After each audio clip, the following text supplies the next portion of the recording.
ብዙ ትሬደሮች ገንዘባቸውን የሚያጡት ኒውዮርክ ቪላ ለመያዝ ሲሞክሩ ነው። የዎል ስትሪት አልጎሪዝም ግን እየተለጠጠ ያለው የብር ላስቲክ እስኪመለስ መጠበቅ። ፊዚክስ ላይ አንድ ጋር ለገንዘባችሁ የሚሰራ ሚን ሪቨርዥን ይባላል። ስትረዱት ቻርት የምታዩበት መንገድ ይቀየራል። ፕራይስ ይሄ የብር ላስቲክ ነው እንበል። ሙቪንግ አብሬጁ ደግሞ መልህቁ ነው። ፕራይስ መብረር ሲጀምር ሰው ሁሉ እንዳያመልጠው ትሬድ መውሰድ ይፈልጋል። ነገር ግን ላስቲኩ የተለጠጠውን ያህል ወደ መሃል መመለሱ አይቀርም።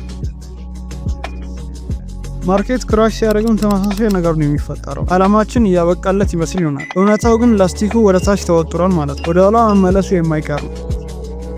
የዎል ስትሪት አልጎሪዝሙ የተዘጋጀው በዚህ መንገድ ገንዘብ ለማትረፍ ነው። ማርኬቱ ወደ ላይ ሲሄድ አይገዙም፣ ይልቁንስ ወደ ታች ሲወርድ ይሸጡታል። ማርኬቱ ክራሽ ሲያደርግም አይደነግጡም፣ ከታች ወደ ላይ ይገዙታል። የብር ላስቲኩ መጀመሪያ ወደ ነበረበት ቦታ እንደሚመለስ ስለሚያውቁ እሱም ተገን አድርጎ ይቆምራል። ስለዚህ በቀጣዩ ጊዜ ቻርት ወደ ላይ በደንብ ሲዘገዘግ ወይ ደግሞ ወደ ታች በጥልቁ ሲወርድ ራሳችሁ እንደዚህ ብላችሁ ጠይቁ። ማርኬቱ እየወደቀ እየተነሳ ነው ወይስ የብር ላስቲኩ እየተለጠጠ ነው?